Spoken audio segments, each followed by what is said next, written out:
Gold வாங்க காசு இல்லை, பட் ஆனால் அந்த மல்டி அசெட் ஃபண்டில் 1000 2000 இன்வெஸ்ட் பண்ணால் உங்கள் கோல்டில் இன்வெஸ்ட் பண்ணால் ஒரு சாட்டிஸ்ஃபேக்ஷன் கிடைக்கும். Multi asset fund is the best way to buy gold. தயவுசெய்து கோல்டு தனியாக வாங்காதீங்க, ஏன்னா பயங்கர ரிஸ்க்ஸ் இருக்குது. டெப்ட் ஃபண்டை சூஸ் பண்ணுறதா இருக்கட்டும், ஒரு மியூச்சுவல் ஃபண்ட்ஸ் அந்த மாதிரி போகட்டும். கோல்டு அப்படின்றத தாண்டி இதெல்லாம் நான் ஏன் பண்ணணும், நான் சிம்பிளாக கோல்டில் போட்டு போயிருங்க, அது டெஃபினட்டாக தப்பு. கோல்டும் ஸ்டாக்ஸும் ஒரே அளவுக்கு ஃப்ளக்சுவேட் ஆகும் ப்ரைஸஸ். ஸோ நீங்கள் லாஸ்ட் இயர் பார்த்தீங்கன்னா ஒரு 60 to 65,000 இருந்தது, இன்றைக்கி 1 lakh ரீச் பண்ணிடுச்சு. இல்லை, நான் என்ன கேட்குறேன்னா, எல்லாரும் கொஞ்சம் கண்ணாடி முன்னாடி பார்த்து யோசிக்கணும். நான் ஏன் கோல்டு 2 வருஷம் முன்னாடி ஆசைப்படுவேன்? இப்போ அதுதான் அந்த ஹேர்ட் மென்டாலிட்டிம்பாங்க. எல்லாரும் இன்வெஸ்ட் பண்ணுறாங்கன்னா நானும் இன்வெஸ்ட் பண்ணணும்னு பின்னாடி ஓடுறதுன்னா, மாடு வந்து வெளியில் போனதுக்கப்புறம் நீங்கள் கதவு சாத்தினா என்ன, சாத்தாட்டா என்ன? சார் 80,000 வந்துச்சுன்னா நான் போய் அதிகமாக வாங்கலாம்ல. ஆமாம், வாங்கலாம். பட் கோல்டு இன்னைக்கு ஜொலிக்குது, ஸ்மால் கேப் நல்லா பண்ணல, அதனால கோல்டு வேணும் எல்லாருக்கும். 3 வருஷம் முன்னாடி இந்த நிலைமை இருந்ததோ, 4 வருஷம் முன்னாடி கோல்டு பற்றி யாரும் பேசலையோ, அதே நிலைமை ஃபியூச்சர்லேயும் வரும். அந்த டைம்லையும் நீங்கள் கோல்டில் நம்பிக்கையாக தொடர்ந்து இன்வெஸ்ட் பண்ணுவீங்களா? இடிஎஃப்னா என்ன? இடிஎஃப்ல இன்வெஸ்ட் பண்ணலாமா? மியூச்சுவல் ஃபண்டோட காம்ப்ளெக்ஸ் ப்ராடக்ட் இடிஎஃப். காலையில் 9:30 மணிக்கு மார்க்கெட் வருது, 3:30 மணிக்கு மூடுது. இந்த 9:30லேருந்து 3:30க்குள்ளே நீங்கள் ப்ரைஸை பார்த்து நீங்கள் விற்கணும் வாங்கணும்னா ETF. So ETF is like trading மாதிரி. ஸோ நம்ம ட்ரேட் பண்ணுறது தான் அது. கோல்ட் லைவாக ட்ரேட் பண்ணுறவங்களுக்கு இடிஎஃப் தேவை. இப்போ யங்கேஜில் இருக்கீங்க, அதனால் தைரியமாக நீங்கள் வந்து small cap mid cap choose பண்ணி போடலாம் அப்படின்னு சொல்கிறாங்க. மிட் கேப்பை பீட் பண்ணுறதே கஷ்டம் ஸ்மால் கேப். ஏன்னா ஸ்மால் கேப்பில் இருக்கிற 250 ஸ்டாக்ஸு நிறைய குப்பை கம்பெனி. ஸோ திடீர்னு ஒரு கோவிட் கிராஷ் மாதிரி அகைன் ஒரு பெரிய கிராஷ் வருதுன்னா நான் எப்படி சுச்சுவேஷன் ஹேண்டில் பண்ணுறது? ஈக்விட்டி இன்வெஸ்டிங்கில் கிராஷை அனுபவிக்காமல் யாராலையும் பணம் பண்ணவே முடியாது. சொல்கிறது ஈஸி. அதாவது இது வந்து எப்படின்னா, ரோட்டில் சிங்கத்தை பார்த்தா என்ன பண்ணுவீங்கன்னா அப்படியே நிற்கணும்பாங்க. எவ்வளோ பேர் அப்படியே நிற்பான்? ஸோ ஒரு பிகினருக்கு அது தேவையில்லை. தயவு செய்து டிமேட் அக்கௌண்ட் ஓப்பன் பண்ணாதீங்க. தேவையில்லை. மியூச்சுவல் ஃபண்டில் இன்வெஸ்ட் பண்ணுறதுக்கு டிமேட் அக்கௌண்ட் தேவையில்லை. எப்படி பாண்டு தேவையில்லையோ பாண்ட் அக்கௌண்ட் தேவையில்லை, டிமேட் அக்கௌண்ட் தேவை. ஸோ பாண்ட்ஸை பொறுத்த வரைக்கும் ஒரு 30-35 நீங்கள் வேணான்னு சொல்கிறீங்க. ஸோ பாண்ட்ஸ் நம்ம எடுக்க தேவையில்லை, அது நம்மளுக்கு தேவையில்லை அப்படின்னு சொல்லி. ஸோ நான் இப்போ என்னோடய ரிட்டையர்மெண்ட்டுக்கு நான் பிளான் பண்ணுறேன் அப்படின்னா, ஆஃப்டர் த ரிட்டையர்மெண்ட் பாண்ட்ஸில் இன்வெஸ்ட் பண்ணலாமா, இல்லை நம்ம டெப்ட் ஃபண்டு தான் நம்மளுக்கு ஆஃப்டர் ரிட்டையர்மெண்ட்டாக பெனிஃபிட்டாக இருக்குமா, இல்லை பாண்ட்ஸை விட டெப்ட்டு பெனிஃபிட்டாக இருக்குமா? ஐ திங்க் ரெண்டுமே தேவைன்னு நினைக்கிறேன் நான். ஓரளவுக்கு அந்த ப்ரொபோர்ஷன் வந்து ஒருத்தருடைய ரிட்டையர்மெண்ட் கார்பஸை பொறுத்து இருக்குது. பட் யூஸ்வலாக என்ன பண்ணுவாங்க, எல்லாருக்கும் வந்து ஒரு ஆன்யூட்டி பிளான், அதாவது ஒரு பென்ஷன் ப்ராடக்ட் ஒன்று இருக்கும். நிறைய கார்பரேட் கம்பெனிஸில் ஒரு பென்ஷன் ப்ராடக்ட் இருக்கும். அந்த பென்ஷன்லேயே உங்களுக்கு அந்த கேரண்டீடு இன்கம் வந்துடும், பாதி இன்கம் வந்துடும். மீதி இன்கம்னா தேவைப்பட்டால் நீங்கள் ஒரு பாண்டு வாங்கலாம். அப்படி இல்லைன்னா நீங்கள் டெட் ஃபண்டில் பாதி கொஞ்சம் டெட் ஃபண்டில் போடலாம், கொஞ்சம் ஈக்விட்டி ஃபண்டில் போடலாம். ஸோ அந்த மாதிரியான அது ரெண்டுமே தேவை.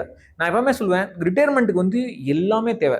ரிட்டையர்மெண்ட் போர்ட்ஃபோலியோன்னு ஒன்று பில்ட் பண்ணணும். அதாவது நீங்கள் ஐடியலாக நீங்கள் ரிட்டையர்மெண்ட் போர்ட்ஃபோலியோ என்னன்னா, பென்ஷன் அது ஒரு காம்பனண்ட், ரெண்ட் ரியல் எஸ்டேட் இருந்தால் ரெண்ட், அதுக்கப்புறம் ஸ்டாக் போர்ட்ஃபோலியோ இருந்தால் டிவிடெண்ட் இன்கம், அதுக்கப்புறம் உங்களுக்கு ஏதாவது பாசிவ் இன்கம். ஃபார் எக்ஸாம்பிள் நீங்கள் கண்டென்ட் கிரியேட் பண்ணுறீங்க, அது ஆண்டர்ப்ரனராக இருக்கீங்க, அதுலேருந்து பாசிவ் இன்கம்.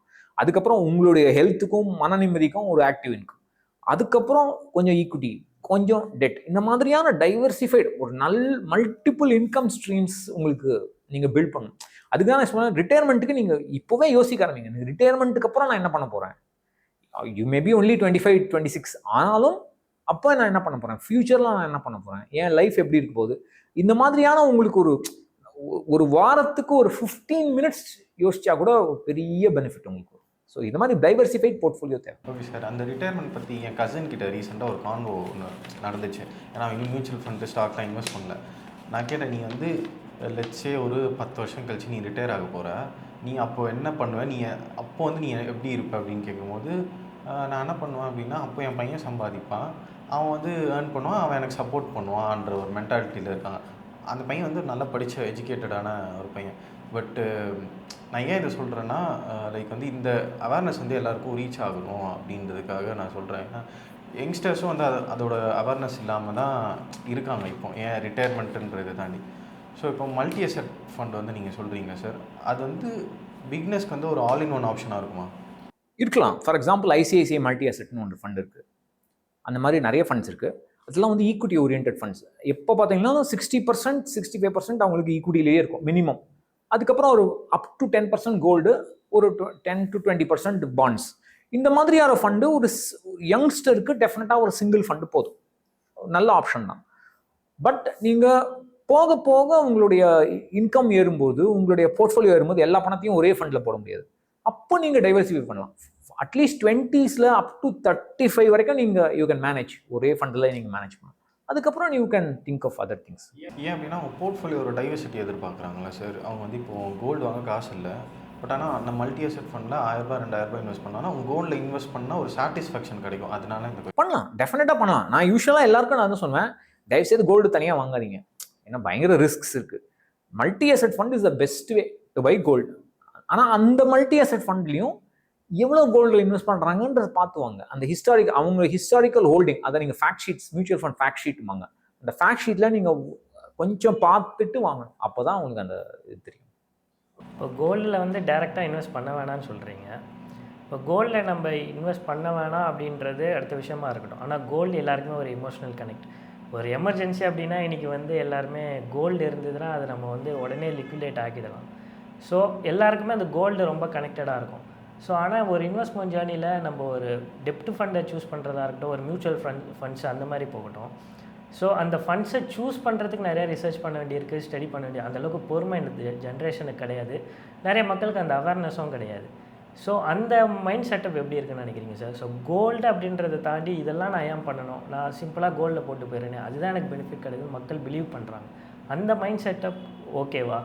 அது வந்து நம்மளுக்கு ஒரு இன்வெஸ்ட்மெண்ட் ஜேர்னிக்கு யூஸ் ஆகுமா? அதாவது இது ரொம்ப அன்ஃபார்ச்சுனேட். நிறைய பேர் வந்து கோல்டு வந்து சேஃப் இன்வெஸ்ட்மெண்ட் நினச்சிட்டு இருக்காங்க. கோல்டு ரொம்ப சேஃப் இன்வெஸ்ட்மெண்ட், அது டெஃபினட்டாக தப்பு. நீங்கள் ஆக்சுவலாக ரிஸ்க்கை எப்படி எவாலுவேட் பண்ணணும்னு உங்களுக்கு தெரியணும். அதை நீங்கள் பார்த்தீங்கன்னா கோல்டும் ஸ்டாக்ஸும் ஒரே அளவுக்கு ஃப்ளக்சுவேட் ஆகும், ப்ரைஸஸ் ஃப்ளக்சுவேட் ஆகும். நமக்கு மெயின் ரீசன் கோல்டுக்கு ரிட்டர்ன் வரதுக்கு காரணம், மெயின் ரீசன் என்னென்னா ஐஎன்ஆர் யூஎஸ்டி எக்ஸ்சேஞ்ச் ரேட் மட்டும்தான். டாலர் வந்து அதாவது ருப்பி வந்து வீக்கம் ஆயிடுச்சுன்னு வச்சுங்களேன், டாலருக்கு கம்பேர் பண்ணும்போது, அப்போ எக்ஸ்சேஞ்ச் ரேட் ஏறிட்டே இருக்கும். இந்த எக்ஸ்சேஞ்ச் ரேட் ஏறும்போது உங்களுக்கு அந்த ரிட்டர்ன்ஸ், கோல்டோட ரிட்டர்ன்ஸ் 5%, அதாவது கோல்டு யூஎஸ்டியை விட கோல்டு ஐஎன்ஆரோட ரிட்டர்ன்ஸ் 5% 6% ஜாஸ்தியாக வரும். ஆனால் நிறைய பேர் என்ன சொல்லுவாங்க, இது ஹெட்ஜ் அகெயின்ஸ்ட் இன்ஃப்ளேஷன் அப்படிம்பாங்க. இது பணவீக்கத்துக்கு எப்பவுமே முடியாது. ஃபார் எக்ஸாம்பிள் 1990s 2000s கோல்டுடைய ரிட்டர்ன்ஸ் 10 year 15 yearலாம் கோல்டில் இன்வெஸ்ட் பண்ணிட்டு 1990s 2000 பார்த்தேன்னா பணவீக்கத்தோட கம்மியாக தான் ரிட்டர்ன்ஸ் வந்துருக்கு. எல்லா டைம்லையும் ஒரு முக்கியம் இல்லை. அண்ட் மிகப்பெரிய தப்பு, லாஸ்ட் 1 year சூப்பர் ரிட்டர்ன்ஸ் வந்திருக்கு அப்படின்னா அடுத்த ஒரு வருஷம் அதே வருமானா யாருக்கும் தெரியாது. ஏன்னா ஒரு ப்ராடக்ட் வந்து அந்த 1 year ஏறிட்டு அதே ப்ரைஸ் லெவலில் அப்படியே ஃப்ளக்சுவேட் ஆகிட்டே இருந்துன்னு வச்சுங்களேன், அப்படியே ஒரு வருஷம் ஓடிடும். அப்போ உங்களுக்கு ரிட்டர்ன் ஆல்மோஸ்ட் பாதி ஆயிடும். நீங்கள் வந்து 1 year ரிட்டர்ன் 2 year ரிட்டர்ன் பார்த்தீங்கன்னா கம்மியாயிடும், 3 year ரிட்டர்ன் கம்மியாயிடும். ஸோ ஏறிட்டே போக வாய்ப்பே இல்லை.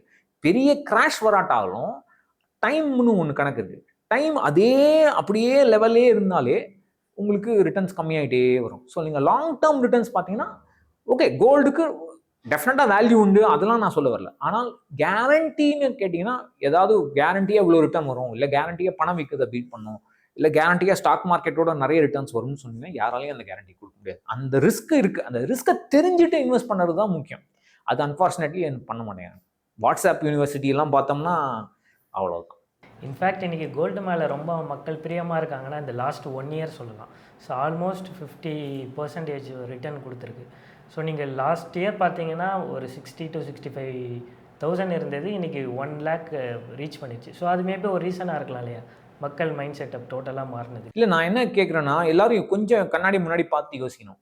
நான் ஏன் கோல்டு 2 வருஷம் முன்னாடி ஆசைப்படல, நான் ஏன் இப்போ ஆசைப்பட்றேன்? ஏன்னா இவ்வளோ விலை ஏறினதுக்கப்புறம் ஆசைப்பட்றேன். 2 வருஷம் முன்னாடி யாருமே கோல்டை பற்றி பேசல, 3 வருஷம் முன்னாடி யாருமே அப்போது எனக்கு ஏன் கோல்டில் இன்வெஸ்ட் பண்ணணுங்கிற ஆசை இல்லை. இப்போ அதுதான் அந்த ஹேர்ட் மென்டாலிட்டிம்பாங்க. எல்லாரும் இன்வெஸ்ட் பண்ணுறாங்கன்னா நானும் இன்வெஸ்ட் பண்ணணும்னு பின்னாடி ஓடுறதுன்னா அது என்ன சொல்லுவாங்கன்னா, மாடு வந்து வெளியில் போனதுக்கப்புறம் நீங்கள் கதவு சாத்தினா என்ன, சாத்தாட்டா என்ன, அது போயிடுச்சு வெளில. அந்த மாதிரியான பெரிய ரிட்டர்னுக்கு அப்புறம் அந்த பீக்கு கிட்ட நீங்கள் இன்வெஸ்ட் பண்ணீங்கன்னா ஆல்மோஸ்ட் வெரி குட் சான்ஸ் நீங்கள் இன்வெஸ்ட் பண்ணதுக்கப்புறம் அடுத்த 1 வருஷம் கம்மியான ரிட்டர்ன்ஸ் வரும், அல்ல அதே ரிட்டர்ன்ஸ் வராது, இல்லை எஃப்டியோட கம்மியான ரிட்டர்ன்ஸ் வரும். ஸோ அந்த ரிஸ்க்ஸை தெரிஞ்சு நீங்கள் இன்வெஸ்ட் பண்ணுங்க. ரெண்டாவது, கோல்டை மேனேஜ் பண்ணுறது ஒரு பெரிய ப்ராப்ளம். ஈக்விட்டி இருக்குது, ஃபிக்ஸட் இன்கம் இருக்குது, இபிஎஃப் இருக்குது. அதுலேயும் நீங்கள் கோல்டு போட்டிங்கன்னா இந்த ரேட்ஸ்லாம் வந்து ஒரே மாதிரி இருக்காது. நான் 10% எனக்கு கோல்டு வேணும்ப்பா, எனக்கு 15% கோல்டு எக்ஸ்போஷர் வேணும்னு நிறைய பேர் சொல்லுவாங்க. பட் அந்த 15% கண்டினியூஸாக இருக்காது. மாறிக்கிட்டே இருக்கும். அதை நான் எப்படி மேனேஜ் பண்ண போகிறேன் அப்படிங்கிறத நம்ம பார்த்துக்கணும். நிறைய பேருக்கு அது எப்படி மேனேஜ் பண்ணணும்னு தெரியாது. அதை தெரிஞ்சுட்டு நீ இன்வெஸ்ட் பண்ணு. நான் அதுக்கு தான் எல்லாருக்கிட்டே சொல்லுவேன், மல்டி அசெட் ஃபண்டில் போட்டேன்னா அந்த மேனேஜ்மெண்ட் ப்ராப்ளமும் உனக்கு கிடையாது. அந்த ஃபண்ட் மேனேஜரே பார்த்துப்பான். அந்த எப்போவுமே ஒரு 10% 15% இருக்கிற மாதிரி அவங்களே பார்த்துப்பாங்க. நீங்கள் அதுக்கு டாக்ஸும் பே பண்ண தேவையில்ல. ஸோ அது உங்களுக்கு சிம்பிளான வழியாக போச்சு. உங்களுக்கு நான் கோல்டு வாங்கின மாதிரி ஆச்சு. சில மல்டி அசெட் ஃபண்ட் சில்வர்லேயும் இன்வெஸ்ட் பண்ணுவான். சில்வர் வாங்கின மாதிரி ஆச்சு, பாண்டில் போட்ட மாதிரி ஆச்சு, ஈக்விட்டியில் போட்ட மாதிரி ஆச்சு. ஸோ அது நல்ல ஆப்ஷன் அப்படிங்கிறது என்னுடைய. இப்போ நான் கோல்டு பற்றி நிறைய பேசிட்டோம். எனக்கு இந்த கொஷின் கேட்கணுன்னு இருந்தது. என்னென்னா அப்படியே நம்ம மார்க்கெட்டில் வரோம், ஃபிசிக்கல் கோல்டாக இல்லாமல் மார்க்கெட்டில் வரும்போது மல்டி அசெட் ஃபண்ட், ETF இருக்குது, கோல்டு பேஸ்ட் மியூச்சுவல் ஃபண்ட்ஸும் நிறையா இருக்குது. அதில் எப்படி சூஸ் பண்ணுறது சார்? எனக்கு ஃபிசிக்கல் கோல்டு வேணாம், பட் இந்த மாதிரி நான் ஸ்டாக் பேஸ்ட் மார்க்கெட் பேஸ்ட் வரும்போது என்ன மாதிரி சூஸ் பண்ணுறது? நான் சொன்ன மாதிரி மல்டி அசெட் ஃபண்டில் போட்டிங்கனாலே உங்களுக்கு அந்த எக்ஸ்போஷர் கிடச்சிரும். அப்படியே உங்களுக்கு தனியாக ப்ராடக்ட் கோல்டில் இன்வெஸ்ட் பண்ணணும்னு ஆசையாக இருந்தால் டெஃபினட்டாக டிஜிட்டல் கோல்டு யூஸ் பண்ணாதீங்க. அதாவது இந்த மாதிரி ஆப் பேஸ்ட் பிளாட்ஃபார்ம்ஸ் யூஸ் பண்ணாங்க. இதெல்லாம் அன்ரெகுலேட்டட். இப்போ ரீசெண்டாக ஒரு ப்ராப்ளம் வரும், அந்த செபி அன்ரெகுலேட்டட், எல்லாமே அன்ரெகுலேட்டட் பண்ணக்கூடாது. கோல்டு இடிஎஃப்ல சில கோல்டு இடிஎஃப்ஸில் போடலாம். சில கோல்டு இடிஎஃப்ஸில் நிறைய ட்ரேடிங் நிறைய நடக்கும். Popular ETFs gold BeES, Nifty gold பீஸில் போடலாம். அந்த மாதிரியான இடிஎஃப்ஸில் போட்டிங்கன்னா உங்களுக்கு சேஃப். ஏன் சேஃப்னா, இப்போ ஒரு இடிஎஃப்னு பார்த்தீங்கன்னா கம்பேர்ட் டு மியூச்சுவல் ஃபண்ட் எடுத்துக்கலாமே. ஒரு மியூச்சுவல் ஃபண்டில் நான் வந்து விற்கிறது வாங்குறதும் கம்பெனி கிட்ட மட்டும்தான் பண்ணுவேன். ஒரு இடிஎஃப்ல கம்பெனி கிட்ட நான் டேரெக்டாக யூஷுவலாக விற்க முடியாது. அன்லஸ் நான் பெரிய அமௌண்ட் விற்கிறனோ வாங்குறேனா இருந்தால் மட்டும்தான் எனக்கு கம்பெனியோட டீல் பண்ண முடியும். டெய்லி ட்ரேடிங்லாம் வந்து அந்த இடிஎஃப்ல இன்வெஸ்ட் பண்ண மற்ற இன்வெஸ்டர்ஸ் கிட்ட நான் விற்பேன் வாங்குவேன். இப்போ எப்படி மியூச்சுவல் ஃபண்ட் NAVன்னு சொல்கிறாங்களோ, அந்த NAV வந்து எண்ட் ஆஃப் த ட்ரேடிங் அப்போ தான் டிக்ளேர் பண்ணுவாங்க. வேற ETF ப்ரைஸ் வந்து த்ரூ அவுட் த ட்ரேடிங் டே மாறிட்டே இருக்கும். இப்போ நம்ம 3 பேர் வந்து ஒரு கோல்டு ETFல இன்வெஸ்ட் பண்ணியிருக்கோம்னா, அவர் வந்து கம்பெனின்னு வச்சுங்களேன், நான் கம்பெனி கிட்ட விற்க முடியாது. நான் விற்கணும்னா உங்ககிட்ட தான் விற்றானும், நான் வாங்கணும்னா உங்ககிட்ட தான் வாங்கணும்.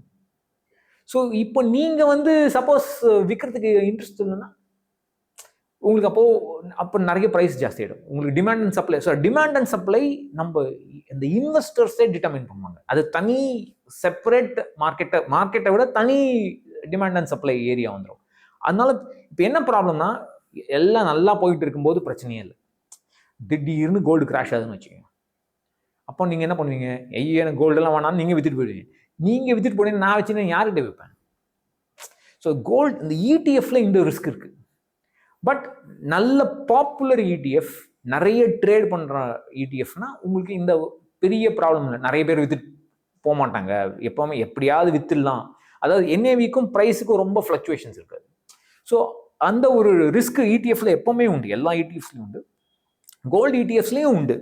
அதனால பாப்புலர் கோல்டு ETFஸ்ல வாங்கணும்னா வாங்கலாம். சில பேர் ட்ரேட் பண்ணுவாங்க. ட்ரேட் பண்ணால் ETF யூஸ் பண்ணலாம். அப்படி இல்லைன்னா கோல்டு ஃபண்ட், அதாவது அந்த ஃபண்டு வந்து ETFல இன்வெஸ்ட் பண்ணணும். அந்த மாதிரியும் பண்ணலாம். சார், இப்போ நீங்கள் சொன்னீங்க திடீர்னு கிராஷ் ஆச்சுன்னா, கோல்டு இது கிராஷ் ஆச்சுன்னா ரேட்டு கம்மியாகும், அந்த மாதிரிலாம் சொன்னீங்க.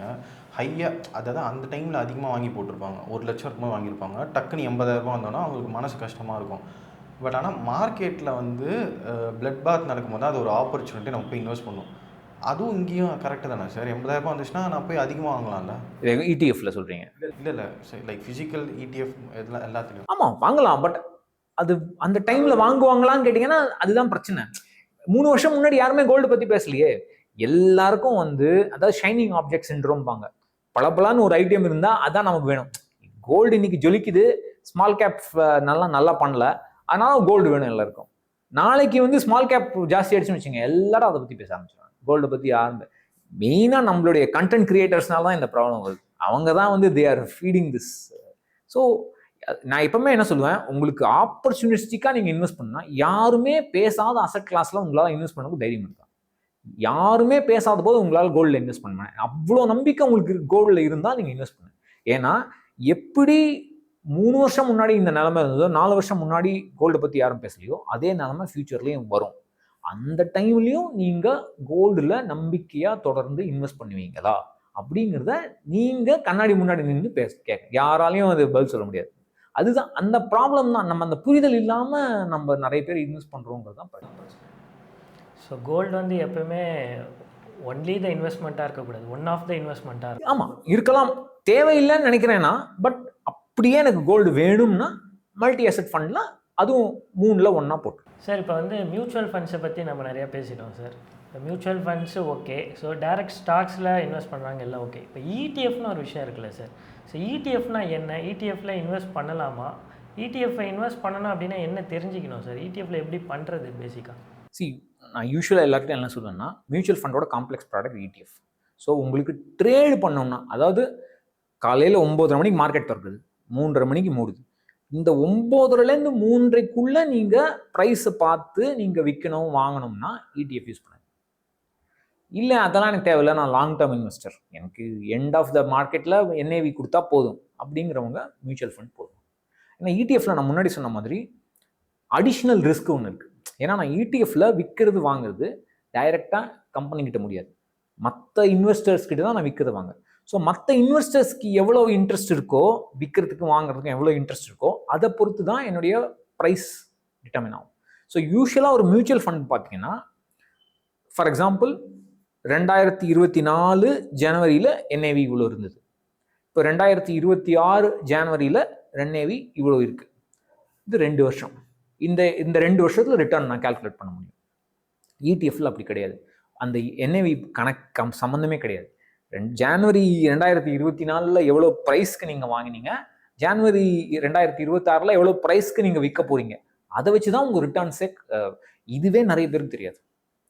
இடிஎஃபோட ப்ரைஸ் தான் கணக்கு, அந்த என்ஏவி பெரிய விஷயம் இல்லை.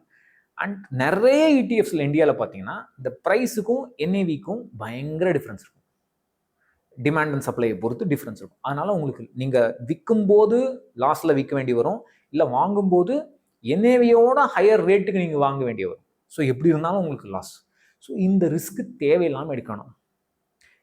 யூஸ்வலாக best product for retail investors, அதுவும் அதாவது ட்ரேட்லாம் பண்ண போகுது இல்லைங்கிறது mutual fund. So ETF is like trading மாதிரி. ஸோ நம்ம ட்ரேட் பண்ணுறது தான் அது. கோல்ட் லைவாக ட்ரேட் பண்ணுறவங்களுக்கு இடிஎஃப் தேவை. அதனால தான் இப்போ நான் கோல்டு பீஸை பற்றி என்ன சொன்னேன்னா, அது பாப்புலர் இடிஎஃப், நிறைய பேர் எப்போவுமே ட்ரேட் பண்ணிகிட்டே இருப்பாங்க. நீங்கள் ப்ரைஸ் என்ஏவி கேப் பார்த்தீங்கன்னா ரொம்ப கம்மியாக இருக்கும். ஏன்னா அது ஒரு மாதிரி மேட்ச் ஆகிடும், எப்போவுமே மேட்ச்லேயே இருக்கும். வேற அன்பாப்புலர் ரொம்ப ஒரு 2 கோடி 3 கோடி இருக்கிற இடிஎஃப்லாம் இருக்குது, பயங்கர கேப் இருக்கும், யாருமே ட்ரேட் பண்ண மாட்டாங்க, யாருமே வாங்க மாட்டாங்க. ஸோ அந்த மாதிரியான ஒரு ரிஸ்க். ஆனாலும் பாப்புலர் இடிஎஃப்பாக இருந்தால் கூட திடீர்னு, ஃபார் எக்ஸாம்பிள் கோவிட் பிரேக் ஆகிடுச்சு நியூஸ், இந்த மாதிரி கோவிட் பரவுது உலகம் பூரா, மார்க்கெட் கடன்னு கிராஷ் ஆச்சு 2020. அந்த டைமில் எல்லாரும் ஓடி போயிடுவாங்க மார்க்கெட் விட்டு, எனக்கு கேஷ் வேணும், நான் வித்துட்டு ஓடி போயிடுவாங்க. அந்த வித்துட்டு நீங்கள் ஓடி போகும்போது உங்களால் விற்க முடியாது. முதல்ல வித்துட்டு ஓடி போயிடுவான், நீங்கள் அடுத்து விற்கிறான் பாருங்க, அவனுக்கு விலை லாஸ் வந்துட்டே இருக்கும். அந்த ரிஸ்க் இடிஎஃப்ல மியூச்சுவல் ஃபண்டோட ஜாஸ்தி. ஸோ அது பாப்புலர் இடிஎஃப்லேயும் இது நடக்கும். அதனால் அது தேவையில்லாத அணி. ஸோ ஒரு பிகினருக்கு அது தேவையில்லை, ஒரு சேஃபஸ்ட் இன்வெஸ்ட்மெண்ட் ஜேர்னியில் இருக்கிறவனுக்கு. நான் யூஸ்வலாக நான் என்ன சொல்லுவேன், தயவு செய்து டிமேட் அக்கௌண்ட் ஓப்பன் பண்ணாதீங்க. தேவையே கிடையாது. டிமேட் அக்கௌண்ட் ஓப்பன் பண்ணால் அப்படியே கை அரிக்கும், இதை வாங்கலாமா, தேவையே இல்லை. மியூச்சுவல் ஃபண்டில் இன்வெஸ்ட் பண்ணுறதுக்கு டிமேட் அக்கௌண்ட் தேவையில்லை. எப்படி பாண்டு தேவையில்லையோ, பாண்ட் அக்கௌண்ட் தேவையில்லையோ, டிமேட் அக்கௌண்ட் தேவையில்லை. டைரெக்டாக ஏஎம்சி கிட்ட போய் இன்வெஸ்ட் பண்ணுங்க, முடிஞ்சு போச்சு. உங்களுக்கு ஆன்லைன் கேவைசி பண்ணுவாங்க, மூஞ்சி ரெக்கார்ட் வச்சு ஃபேஸ் வச்சு கேவைசி பண்ணி கொடுத்துருவாங்க. ஈஸியாக நீங்கள் அதை வச்சு டைரெக்டாக இன்வெஸ்ட் பண்ணலாம். ஒரே நாள் பேன் கார்டு இருந்தால், ஆதார் கார்டு இருந்தால் 1 டேல கேவைசி முடிஞ்சிடும். இன்வெஸ்ட் பண்ணி டைரெக்டாக நீங்கள் இன்வெஸ்ட் பண்ணுங்க, ஈஸியாக இருக்கும். அப்போ டைரக்ட் ஸ்டாக்லேயே இன்வெஸ்ட் பண்ண வேணாம் அப்படின்னு சொல்கிறீங்க? தேவையில்லை. அதாவது சில பேர் ரொம்ப டெடிக்கேட்டடாக, எனக்கு கம்பெனியை ஆராய்ச்சி பண்ணுறது எனக்கு பிடிக்கும், நான் அதுக்கு டைம் ஸ்பெண்ட் பண்ணுறேன், நான் அதுக்கு புஸ்தகம் படிச்சிருக்கேன், கோர்ஸ் படிச்சிருக்கேன், அதனால நான் டைரக்ட் ஸ்டாக்ல இன்வெஸ்ட் பண்ணுறேன்னா ஓகேப்பா, நான் அவங்கள தான் தொட மாட்டேன். இல்லை நான் முக்கால்வாசி பேர் எப்படி இன்வெஸ்ட் பண்ணாங்க, அவன் இன்வெஸ்ட் பண்ணான், அவனுக்கு இந்த ஸ்டாக்ல போடலாமா, ட்விட்டர்லாம் பார்த்து ஸ்டாக் அட்வைஸ் கேட்டு இன்வெஸ்ட்லாம் பண்ணிங்கன்னா அது எப்படி சரியாக வரும்? அதனால அந்த மாதிரி அதாவது நம்ம பணத்தை நம்ம மதிக்கலைன்னா யார் மதிக்க போகிறாங்க? மற்றவங்க மதிச்சானா அவன் எடுத்துகிட்டு போயிடுவான், நம்மக்கிட்ட இருக்காது. ஸோ நம்ம பணத்தை நம்ம தான் மதிக்கணும். அதனால் சிம்பிள் ப்ராடக்ட்ஸ், பாண்ட்ஸ் தேவையில்லை, டிமேட் அக்கௌண்ட் தேவையில்லை, டைரக்ட் ஸ்டாக்ஸ் தேவையில்லை. எனக்கு கேட்டால் மியூச்சுவல் ஃபண்ட்லேயே இண்டெக்ஸ் ஃபண்டில் போடுறது இன்னும் பெட்டர். அப்படி இல்லை உங்களுக்கு நான் சொன்ன மாதிரி மல்டி அசெட் ஃபண்ட், இது வரைக்கும் மல்டி அசெட் ஃபண்டில் இண்டெக்ஸ் ஃபண்ட் எதுவும் கிடையாது. ஃபியூச்சரில் வரலாம், பட் இப்போதைக்கு கிடையாது. பட் ஓகே, மல்டி அசெட் ஃபண்டில் போடணும். ஒரு ஃபண்டில் போட்டிங்கன்னா முடிஞ்சுதுங்க. சார் இப்போ இண்டெக்ஸ் ஃபண்டுனே போனாலும் இண்டெக்ஸ் ஃபண்டில் வெறும் நிஃப்டியில் போட்டால் போதுமா? நம்மளுடைய இன்வெஸ்ட்மெண்ட் வெல்த்தை நம்ம க்ரியேட் பண்ணிடலாமா? இல்லைன்னா அந்த இண்டெக்ஸ் ஃபண்டில் ஏகப்பட்ட கேட்டகரிஸ் இருக்கு இல்லையா? Next 50, momentum 50, 500. ஸோ இப்படியும் இன்னும் நம்மளுக்கு நிறைய ஃபண்ட்ஸ் வந்து ஒரு கன்ஃபியூஷன் கொடுக்குது. ஸோ இண்டெக்ஸ் ஃபண்டை கூட நம்ம எப்படி பெட்டராக சூஸ் பண்ணலாம்? ஃபைனான்ஷியல் சர்வீசஸ் இண்டஸ்ட்ரி நம்மள நிம்மதியாக இருக்கவே விட மாட்டாங்க. ஏதாவது ஃபார் எக்ஸாம்பிள் டேர்ம் இன்சூரன்ஸே எடுத்துங்களேன். 2010 9 நான் வாங்கினேன் இன்சூரன்ஸ். அப்போ வந்து டேர்ம் இன்சூரன்ஸ்னால் ஒரே ஒரு ப்ராடக்ட் தான். இப்போ நீங்கள் பார்த்தீங்கன்னா டேர்ம் இன்சூரன்ஸ்லேயே 4-5 வகை இருக்குது. 100 வயசு வரைக்கும் டேர்ம் இன்சூரன்ஸ் வாங்கலாம், ரிட்டர்ன் ஆஃப் ப்ரீமியம். அதாவது எந்த ஒரு ப்ராடக்ட் இருக்கோ அந்த ப்ராடக்ட் கொஞ்சம் பாப்புலர் ஆகுதுன்னு தெரிஞ்ச உடனே அதில் அப்படியே ஆப்ஷன்ஸ் கொண்டாட வர ஆரம்பிச்சிருவாங்க. நீங்கள் சொன்ன மாதிரி மொமெண்டம், வாலட்டிலிட்டி, அது இதுன்னு எதாவது கொண்டு வந்துடுவாங்க. அதுக்கு தான் கொஞ்சம் நமக்கு தெளிவு வேணும், கொஞ்சம் அனாலிசிஸ் பண்ணணும்.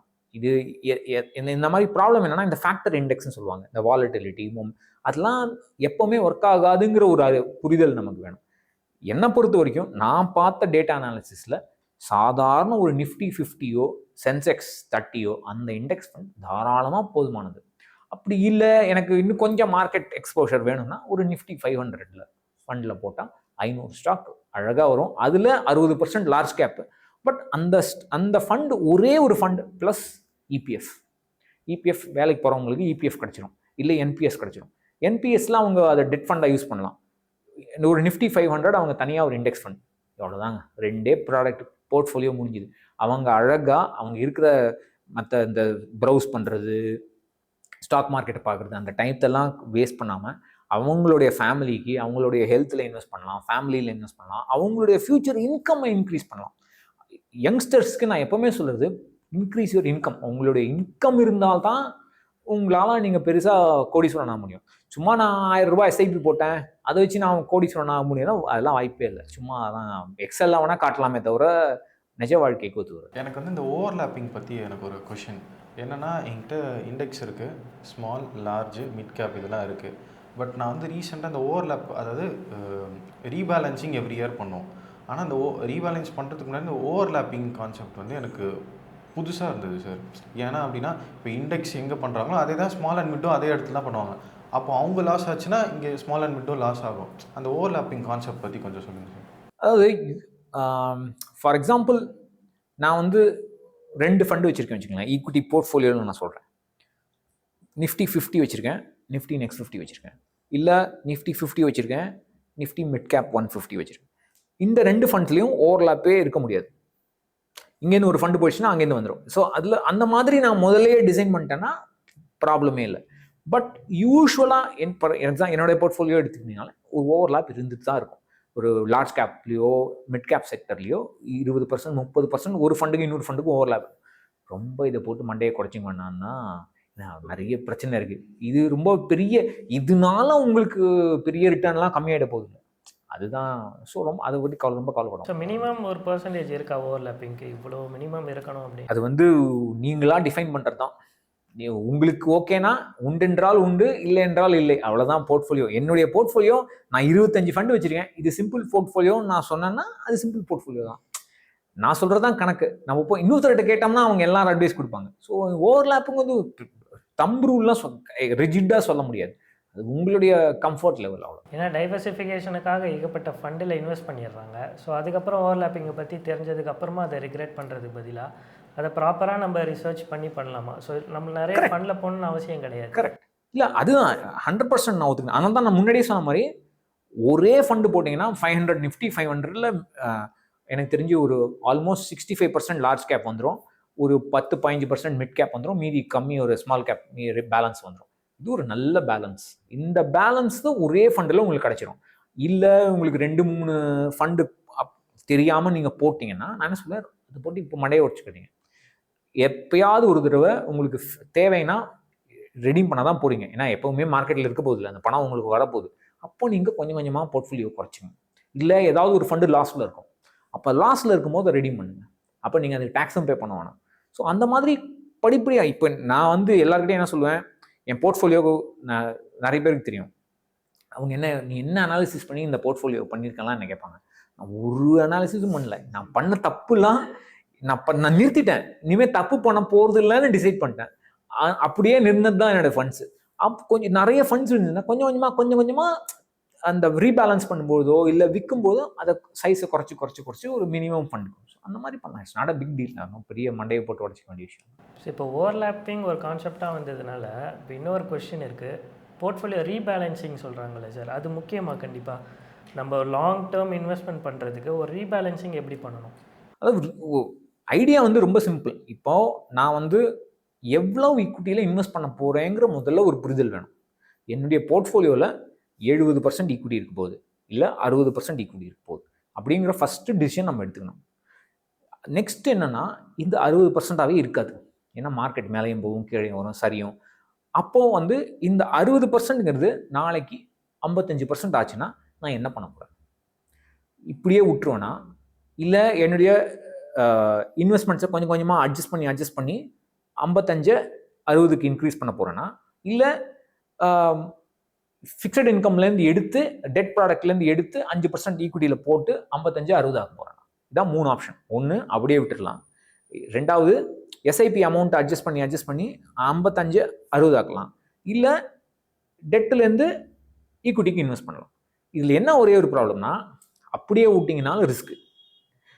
எஸ்ஐபியில் இன்வெஸ்ட் பண்ணி எஸ்ஐபியை கொஞ்சம் கொஞ்சமாக அட்ஜஸ்ட் பண்ணிங்கனாலும் ரிஸ்க். ஏன்னா மார்க்கெட் அந்த டைமில் கிராஷ் ஆச்சுன்னு வச்சுங்க, உங்களுக்கு இன்னும் குறைஞ்சிரும். அந்த ஒரு ரிஸ்க் இருக்குது. அதனால் ஆக்சுவலாக போர்ட்ஃபோலியோ மேனேஜ்மெண்ட் விதிப்படி உடனே ஷிஃப்ட் பண்ணுறது, அதாவது இதை விற்றுட்டு இன்னொன்று வாங்கணும், அப்படி தான் ரீபேலன்சிங்கோட ஐடியா. பட் நிறைய பேர் அதை பண்ணறது இல்லை, பயப்படுவாங்க, டேக்ஸுக்காக பயப்படுவாங்க. ஆனால் பண்ணணுமா? கண்டிப்பாக டெஃபினட்டாக பண்ணணும். ஏன் பண்ணணும்னா, நீங்கள் ரீபேலன்ஸ் பண்ணிங்கன்னா, பண்ணலைன்னு வச்சுங்களேன், உங்களுடைய போர்ட்ஃபோலியோ எப்படி ஃப்ளக்சுவேட் ஆகும். ரீபேலன்ஸ் பண்ணிங்கன்னா கொஞ்சம் கம்மியாக ஃப்ளக்சுவேட் ஆகும். நான் எல்லாருக்கிட்டையும் எப்படி சொல்லுவேன்னா, உங்கள் போர்ட்ஃபோலியோ முதல்ல பாருங்கள். நிறைய பேர் என்ன போர்ட்ஃபோலியோ ரிவ்யூன்னு பண்ணுவாங்க. இந்த ஃபண்டு எனக்கு இவ்வளோ இவ்வளோ ரிட்டர்ன் கொடுத்தது, அந்த ஃபண்டு இவ்வளோ ரிட்டர்ன் கொடுத்தது, இவ்வளோ தான் கொடுத்தது, அந்த மாதிரி ஃபண்டு லெவலில் பார்ப்பாங்க. நீங்கள் ஃபண்டு லெவலில் பார்க்காதீங்க, முதல்ல போர்ட்ஃபோலியோ பாருங்கள். போர்ட்ஃபோலியோ போன வருஷம் எவ்வளோ இருந்தது, இந்த வருஷம் எவ்வளோ இருக்குது, அது எவ்வளோ ஃப்ளக்சுவேட் ஆகுது, அந்த ஃப்ளக்சுவேஷன் ஓகேவா, என்னுடைய டார்கெட் கார்பஸ் இவ்வளோ, இந்த டார்கெட் கார்பஸை பக்கத்தில் தான், அதாவது என் டார்கெட் கார்பஸ் இப்படி க்ரோ ஆகும் இல்லைங்களா, எக்ஸலில் போட்டிங்கன்னா அப்படி க்ரோ ஆகும், என் போர்ட்ஃபோலியோ இப்படி ஃப்ளக்சுவேட் ஆகும். இந்த ஃப்ளக்சுவேஷன்ஸ் அந்த டார்கெட் கார்பஸ் பக்கத்தில் தான் இருக்கா, நான் சொல்லுது ஓகேங்களா. டார்கெட் கார்பஸ் க்ரோ ஆகும். அதாவது இன்னைக்கு நீங்கள் இன்வெஸ்ட் பண்ண ஆரம்பிக்கிறீங்கன்னா, எனக்கு 5 கோடி 20 வருஷம் கழிச்சு வேணும். ஸோ அந்த 5 கோடிங்கிறது எக்ஸலில் எப்படி பவர் ஆஃப் கம்பவுண்டிங்கில் எப்படி மூவ் ஆகும். But actual portfolio, real life portfolio fluctuate ஆகும், மேலேயும் கீழேயும் ஃப்ளக்சுவேட் ஆகும். இது ரொம்ப ஃப்ளக்சுவேட் ஆகிடக்கூடாது. அந்த ரொம்ப ஃப்ளக்சுவேட் ஆகாமல் காப்பாற்றுறதுக்கு தான் ரீபேலன்சிங் பேசிக்லி. பட் அதை நீங்கள் சில சமயம் எஸ்ஐபி மாற்றி அட்ஜஸ்ட் பண்ணியும் பண்ணலாம், டேக்ஸ் கட்டாமல். பட் பெட்டர் யூஸ்வலாக ஒரே விற்றுட்டு இதை வாங்குறது, இல்லை இதை விற்றுட்டு அதை வாங்குறது, அந்த மாதிரி ரீபேலன்சிங் பண்ணுறது ஓகே. பட் அது காலப்போக்கில் வரும். நீங்கள் மேபி 35 தாண்டி 40 தாண்டினோடனே உங்களுக்கு அந்த புரிதலும் ஆட்டோமேட்டிக்காக வந்துடும். யங்ஸ்டருக்கு அதை புரிய வைக்கிறது கொஞ்சம் கஷ்டம். ஓகே சார், இப்போது மியூச்சுவல் ஃபண்டு, ஸ்டாக்ஸு, இடிஎஃப் அது இதுன்னு போட்டு நம்ம மண்டையை உடச்சிட்டோம். ஆனால் எனக்கு அந்த அளவுக்கு தைரியம்லாம் இல்லை. நான் ஒரு சேஃப் ப்ராடக்ட்லேயே போயிடுறேன். என்பிஎஸ் இருக்குது, இபிஎஃப் இருக்குது, அது மாதிரி செல்வமகள் திட்டம், அது இதுன்னு சேஃப் ப்ராடக்ட் நிறையா இருக்குது. அதில் யார் என்னென்ன இது பண்ணும்? ஏன்னா அதில் இவ்வளோ ஆப்ஷன்ஸ் இருக்குது. அது என்பிஎஸ் மியூச்சுவல் ஃபண்டு தான். So NPS is not a safe product. PPF தான் சேஃப் ப்ராடக்டா? பிபிஎஃப் தான் சேஃப் ப்ராடக்ட். ஆனால் உங்களுக்கு அதை பணவீக்கத்தை பீட் பண்ண முடியாது. உங்களுடைய அதாவது வாங்கும் திறன் குறைஞ்சிக்கிட்டே வரும் பணவீக்கத்தினால. நீங்கள் பிபிஎஃப்ல பிக்கெஸ்ட் ப்ராப்ளம் தான் 1.5 லட்சம் தான் இன்வெஸ்ட் பண்ண முடியும். வேற உங்களுக்கு நிறைய பேரோட செலவுகள்லாம் பார்த்தீங்கன்னா அதோட ஜாஸ்தி ஆகிடும். ஸோ உங்களுடைய பெரிய கார்பஸ் பில்ட் பண்ண முடியாது பிபிஎஃப். பிபிஎஃப் வச்சுட்டு பெரிய கோடீஸ்வரன் ஆனவங்க ரொம்ப கம்மி. எனக்கு தெரிஞ்சு நான் பெரிய போல்லாம் எடுத்து பார்த்தேன், எனக்கு தெரிஞ்சு ரொம்ப யாருமே கிடையாது, ரொம்ப கம்மி. ஸோ டெஃபினட்டாக நீங்கள் ரிஸ்க் எடுத்தே ஆகணும் ஃப்யூச்சருக்கு. ஷார்ட் டேர்முக்கு எடுக்க வேண்டாம். 10 வருஷம் வரைக்கும் நீங்கள் ஈக்விட்டியிலே இன்வெஸ்ட் பண்ண வேணாம். எனக்கு அடுத்த 10 வருஷத்துக்கு எனக்கு ஏதாவது செலவு இருக்குது, அது வரைக்கும் நீங்கள் ஈக்விட்டியில் இன்வெஸ்ட் பண்ணவே வேணாம். பட் ரிட்டையர்மெண்ட்டுக்கும் குழந்தைங்களுடைய ஃப்யூச்சருக்கும் டெஃபினட்டாக ஈக்விட்டியில் நீங்கள் இன்வெஸ்ட் பண்ணியே தீரணும். வேறு வழியே கிடையாது. ஏன்னா பணவீக்கத்தை உங்களால் மேனேஜ் பண்ணவே முடியாது. ஸோ நீங்கள் ரிஸ்க் எடுக்க மாட்டேன்னு சொல்கிறது தான் பெரிய ரிஸ்க். அண்ட் அது புரியாமல் சொல்கிறது தான் அந்த அந்த ஸ்டேட்மெண்ட்டே தப்பு. ஆனால் ஒரு பயம் இருக்குல்ல சார். நான் இல்லை, அந்த பயத்தை வந்து போக்குறதுக்கு ஒரே வழி கொஞ்சம் கொஞ்சமாக இன்வெஸ்ட் பண்ணுங்கள், வேறு எதாவது பண்ணுங்கள், மார்க்கெட்டை பார்க்காதீங்க. நிறைய பேர் சார் மார்க்கெட் ஏன் சார் குறைஞ்சி போச்சு, ஏன் சார் கோல்டு 1 லட்சத்தை தொட்டுதுன்னு தெரிஞ்சு என்ன பண்ண போகிறோம்? கண்டென்ட் வேணால் கிரியேட் பண்ணலாமே தவிர ஒரு சாமானியனுக்கு அது தேவை யூஸே கிடையாது. எதனால ஏறுது எதனால குறையுது அந்த நீங்கள் பார்க்காம, அது நான் சொல்கிறேனே, அதை பற்றியும் எமோஷனலாக இருங்க. உங்களுடைய ரிட்டையர்மெண்ட்டை பற்றி நீங்கள் கொஞ்சம் எமோஷனலாக ஆகுங்க. நான் என்னுடைய நீங்கள் சொன்னீங்கல்ல என் பையன் பார்த்துப்பான்னு ஒருத்தர் சொன்னாருன்னு, நான் 100% சொல்கிறேன், நம்ம பசங்க நம்மளை பார்த்துக்க மாட்டாங்க. அது வந்து அவங்களுக்கு அன்புனால இல்லை, அதெல்லாம் அதுக்காக சொல்லலை. பட் அவங்க வேற எங்கேயா வேலை பண்ணுவாங்க, அவங்களுக்கு வேலை பலு பயங்கரமாக இருக்கும். இப்போவே பார்த்தீங்கன்னா நம்ம ஜெனரேஷனுக்கு இருக்கிற ஜாப் ப்ரெஷர் வந்து நம்ம பேரண்ட் ஜெனரேஷனுக்கு இல்லை. அவங்க கொஞ்சம் ஃப்ரீயாக ரிலாக்ஸ்ட் லைஃப் தான் லீட் பண்ணாங்க. இந்த இப்போ இருக்கிற ஜாப் ப்ரெஷர் கிடையாது. இது ஒன்றும் வருஷம் தான் ஆக போகுது. ஸோ அவங்களுக்கு வந்து பார்த்துக்கணும்னு ஆசை இருந்தாலும் பணம் இருக்கணும், டைம் இருக்கணும். அதனால் நம்ம பசங்க மேலே நம்ம டிபெண்ட் பண்ணி இருக்கக்கூடாது அப்படிங்கிற ஒரு ஒரு கோல் வேணும். அதை கொஞ்சம் எமோஷ்னலாக இருங்களேன். எப்படி நீங்கள் ஹோம் லோன் ப்ரீபே பண்ணுறதுக்கு எமோஷ்னலாக இருக்கீங்களோ, கோல்டு வாங்குறதுக்கு எமோஷ்னலாக இருக்கீங்களோ, இதுவும் முக்கியம் தானே. இப்போது என்கிட்ட நிறைய கோல்டு இருக்குது, சொந்த வீடு இருக்குது, ஆனால் காசு இல்லைன்னா, ஏன்னா கோல்டு வந்து விற்க மாட்டாங்க. அது ஒரு வாங்கி வச்சுப்பாங்களே தவிர ஆபரண தங்கத்துலாம் அவ்வளோ ஈஸியாக விற்ற முடியாது. பெரிய பிரச்சனை வந்தால் தான் ஆபரண தங்கத்தில் கை வைப்பாங்க. ஸோ இந்த ஒரு ப்ராப்ளம்ஸ் இருக்குது. அதனால் ரிட்டையர்மெண்ட்டை பற்றி கொஞ்சம் எமோஷ்னலாக யோசிக்கிறது பெட்டர். அப்போ தான் உங்களுக்கு அந்த ரிஸ்க் எடுக்கிற மென்டாலிட்டி வரும். எனக்கு அந்த நான் நிறைய தடவை சொன்ன மாதிரி எனக்கு ஃபஸ்ட்டு 5 இயர்ஸ் ரிட்டர்னே வரல மார்க்கெட்டில் இருந்து. அந்த டைமில் நான் எமோஷ்னலாக இல்லைன்னா என்னால் இன்வெஸ்ட் பண்ண நான் வெளியே வந்திருப்பேன்.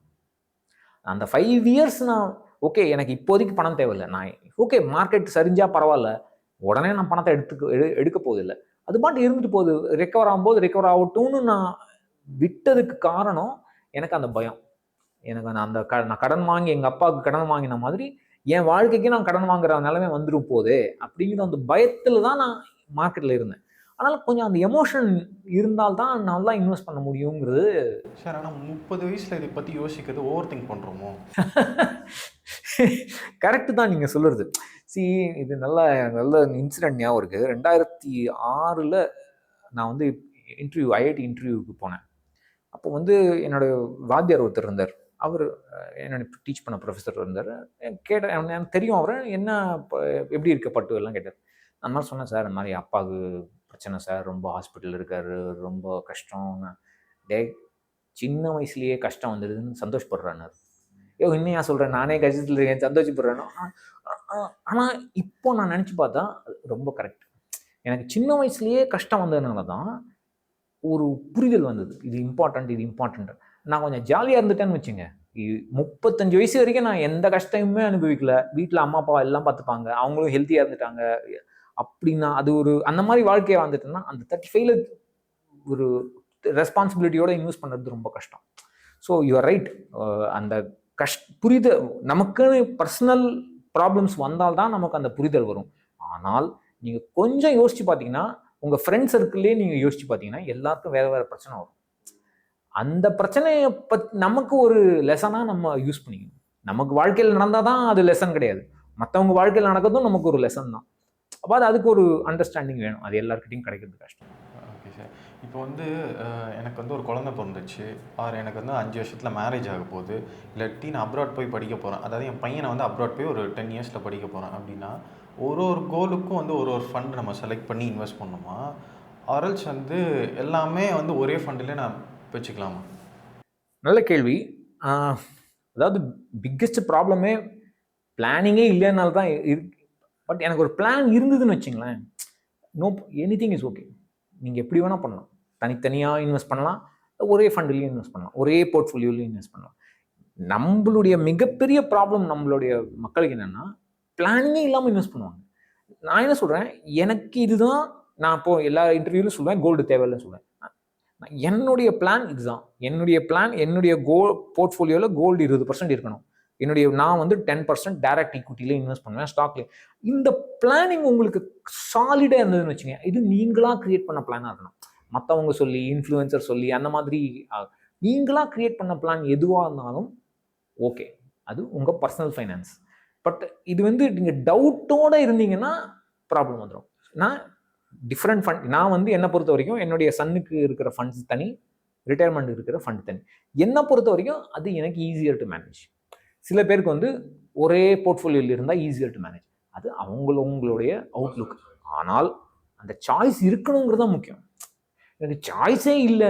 நம்ம மக்களுக்கு என்ன ப்ராப்ளம்னா சாய்ஸே அவங்களுக்கு எப்படி சூஸ் பண்ணுங்கிற புரிதல் இருக்கு, இது முக்கியம் இல்லை. அதுவே இல்லைன்னா என்ன பண்ணுவீங்க? அதுதான் ப்ராப்ளம். சார் நீங்கள் சொன்ன மாதிரி லைஃப்பில் வந்து ஒரு புரிதல் வரத்துக்கே வந்து இன்றைக்கி வந்து ஒரு 30 ஏஜ் ஒருத்தருக்கு ஆகிடும். அதாவது கரியர் வைஸ் அவர் ஒரு பேலன்ஸாக வரத்துக்குமே ஒரு 30 இயர்ஸ் ஆகிடுது. ஸோ நம்ம ரொம்ப படித்து முடிச்சுட்டு நம்ம ஏர்னிங்ஸ் பண்ணும்போது நம்ம அதை யோசிக்க மாட்டோம். ஸோ நம்மளுக்கு இன்வெஸ்ட்மெண்ட் ஜேர்னியில் வரத்துக்கே இன்றைக்கி மேக்ஸிமம் 30 வயசு ஆகுது.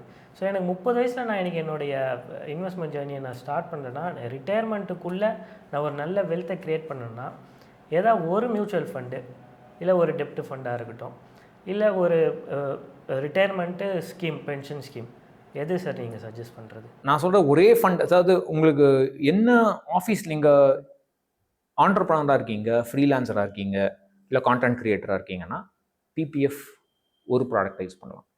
இல்லை நீங்கள் வேலைக்கு போகிறீங்கன்னா, சேலரிடாக இருக்கீங்கன்னா, அதாவது இபிஎஃப் இருந்தால் இபிஎஃப், என்பிஎஸ் இருந்தால் என்பிஎஸ். இது வந்து டெட் ப்ராடக்ட், அதாவது ஃபிக்ஸட் இன்கம் ப்ராடக்ட். இது ஒரு சைடு. இன்னொரு சைடு ஈக்விட்டி தேவை. ஈக்விட்டிக்கு ஒரு சாதாரண இண்டெக்ஸ் ஃபண்ட் போதும். நான் சொன்ன மாதிரி நிஃப்டி 50ஓ நிஃப்டி 500ஓ ஏதாவது ஒரு ஃபண்டு உங்களுக்கு என்ன கம்ஃபர்டபுளோ அந்த இண்டெக்ஸ் ஃபண்டில் நீங்கள் போட்டிங்கன்னா, நான் ஏன் இண்டெக்ஸ் ஃபண்டுன்னு சொல்கிறேன்னா, ஃபண்ட் மேனேஜரை பற்றி நீங்கள் கவலைப்பட வேணாம், ஸ்டார் ரேட்டிங்கை பற்றி கவலைப்பட வேணாம். அது பாட்டுக்கு உங்களுக்கு மார்க்கெட் ஏறினா மார்க்கெட் வரும், ரிட்டர்ன்ஸ் வரும். ஸோ இந்த மாதிரியான சிம்பிள் ப்ராடக்ட்ஸில் நீங்கள் இன்வெஸ்ட் பண்ணுறது எப்போவுமே பெட்டர். இப்போ எங்கேஜில் இருக்கீங்க, அதனால் தைரியமாக நீங்கள் வந்து small cap, mid cap choose பண்ணி போடலாம் அப்படின்னு சொல்கிறாங்க. ஸோ அதுவும் நல்லது தான் நம்ம லைஃபுக்கு. நம்ம ரிஸ்க் எடுக்கணும்னு முடிவு பண்ணிட்டோன்னா கண்டிப்பாக ஸ்மால் மிட் கேப் அப்படி நம்ம இன்வெஸ்ட் பண்ணலாமா? ஸோ இப்போது இதில் என்ன ஒரு ப்ராப்ளம்னா, நிறைய பேர் என்ன நினைக்கிறாங்க, நான் ஸ்மால் கேப்பில் இன்வெஸ்ட் பண்ணேன்னா, இல்லை மிட் கேப்பில் இன்வெஸ்ட் பண்ணேன்னா லார்ஜ் கேப்பை பீட் பண்ணலாம். இதுலேயே ப்ராப்ளம் என்னென்னா, மிட் கேப்பை பீட் பண்ணுறதே கஷ்டம் ஸ்மால் கேப்புக்கு. ஏன்னா ஸ்மால் கேப்பில் இருக்கிற 250 ஸ்டாக்ஸு நிறைய குப்பை கம்பெனி. அது பாதி கம்பெனி டுபாகூர் கம்பெனி, அது சரியாகவே ஆகாது. எல்லாம் பென்னி ஸ்டாக்ஸ், எல்லா ஸ்டாக்ஸும் இருக்கும். ஸோ நீங்கள் இந்த ஸ்மால் கேப்பில் நான் நிறைய இன்வெஸ்ட் பண்ணினேன்னா எனக்கு லார்ஜ் கேப்போட நிறைய ரிட்டர்ன் வரும் அப்படிங்கிற சொல்கிற ஸ்டேட்மெண்ட்டே தப்பு.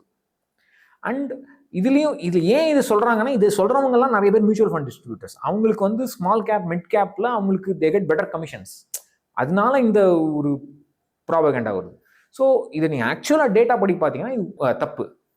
ஸோ ஒரு லார்ஜ் கேப் ஓரியன்ட் போர்ட்ஃபோலியோ, நான் சொன்ன மாதிரி நிஃப்டி 500லேயே எடுத்திங்கன்னா ஒரு 60% 70% லார்ஜ் கேப். அந்த மாதிரி ஒரு portfolio with some small cap, some mid cap exposure. இந்த exposure is more then enough. எல்லாருக்கும் சேஃப், ஸ்டேபிளான எக்ஸ்போஷர். எப்போவுமே ஸ்மால் கேப் ரிட்டர்ன்ஸ் பார்த்தீங்கன்னா கடகடான்னு மேலே போகும், கடகடான்னு கீழே வரும். எவ்வளோ வேகமாக மேலே போச்சோ அதே வேகமாக கீழே வரும். மோர் இம்பார்ட்டன்ட், கீழே படுத்துதுன்னா அப்படியே பல வருஷம் இருக்கும். அப்போ எல்லாரும் ஓடி போயிடுவாங்க, தங்கத்துக்கு ஓடி போயிடுவாங்க, அதுக்கு ஓடி எல்லாம். அந்த ஒரு பொறுமை யாருக்கும் இருக்காது. ஸோ நீங்கள் அதெல்லாம் எதுக்கு எல்லாம் மண்டையை போட்டு வச்சுங்க? யங்ஸ்டர்ஸ் வந்து focus on income, focus on health. அந்த 2 விஷயம் பண்ணிங்கனாலே நீங்கள், அதாவது பணக்காரன் ஆகணும்னா நிறைய இன்வெஸ்ட் பண்ணணும். உங்களுக்கு சேலரி இன்க்ரீஸ் ஆக இன்கம் இன்க்ரீஸ் ஆக நீங்கள் எவ்வளோக்கு எவ்வளோ இன்க்ரீஸ் பண்ணுறீங்க, இன்வெஸ்ட்மெண்ட்ஸை இன்க்ரீஸ் பண்ணுறீங்களோ அப்போ தான் வெல்த் க்ரோ ஆகும். அன்ஃபார்ச்சுனேட்லி நம்ம ஆளுங்க என்ன பண்ணுவாங்க, இன்கம் இன்க்ரீஸ் ஆனால் லைஃப் ஸ்டைல் இன்க்ரீஸ் பண்ணுவாங்க. எனக்கு வந்துருச்சுப்பா, நான் இன்னொரு கார் வாங்க போகிறேன்ப்பா, எனக்கு இன்னொரு அந்த மாதிரி ஒரு மைண்ட் செட் இருந்தால் வெல்த் வளராது.